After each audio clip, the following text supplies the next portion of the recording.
Welcome to Quick Revision, where we post a past exam question every day to support you getting ready for your GCSE exams. How does it work? Well, it's really, really simple. You just pause on the question, give it a go, play for the solution, and if things haven't gone as well as you'd have liked and you need a full walkthrough, then you just carry on watching the video. If you like what we're trying to do here, please hit the like and subscribe button. Hi. Today's question comes from a calculator paper. I've put it around the grade 7. It's a big one. Okay, so I want you to read through the information really carefully. Think about those keywords. All right, ask yourself, what do you know and how can you use it? Give it a really good go and then press play when you are ready to see the solution.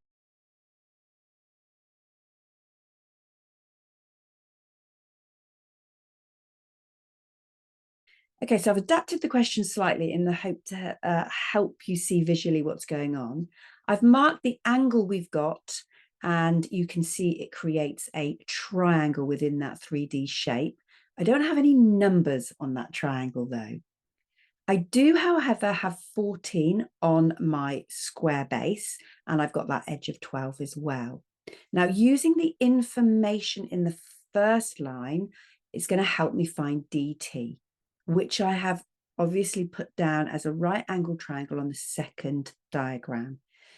The way that we're going to work through this is we're going to use the information about the side BC and how it is broken up into that ratio. So let's sketch just that line. We know that it's in this ratio of 3 to 4. As a fraction, that would be 3/7 and 4/7. And thinking of the line being the length 14, we could actually make those calculations. 3/7 of 14 and 4/7 of 14 give you that 6 and 8. Now, as soon as you know how that side has been split, get it written on the diagram. Make sure your information stays where you can see it. So on my second diagram, I've now labelled in the 6 that we've just found and the 14 from the square. I'm going to redraw my triangle just because it's a bit of my habit to do that. I like to see what I'm doing. Now I've got 2 edges. I need to find the third. So this is Pythagoras. So we've got 14 squared plus 6 squared. That gives a total of 232 equaling c squared. Follow it through with the root and c is equal to 2 root 58. That's 15.23, on and on it goes. I would encourage you, though, to stay in the exact value. Mark it on your diagram so you don't lose what it is you have just worked out. Now, the next line in the question is referencing a trapezium and the area of it.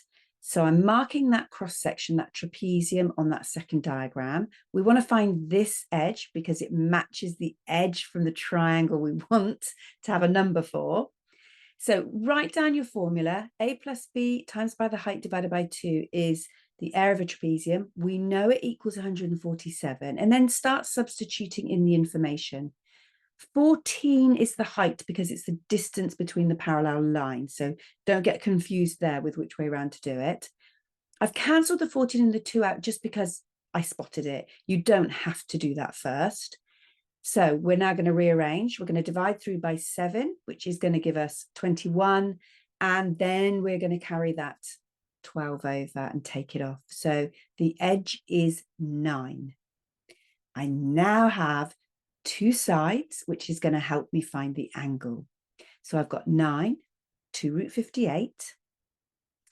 They are opposite and adjacent to my given angle, which means that this is tan theta equals 9 over 2 root 58. If I want to know what that angle is, I've got to get it on its own. So tan is going across. It's going to land as its inverse. So tan minus 1, and all of that goes into your calculator to give the answer 30.577.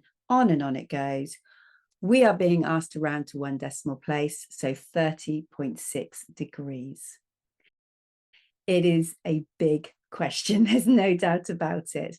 It's Pythag Sokotoa in a 3D shape, so always a little bit tricky. And just for good measure, they throw a little bit of ratio in too.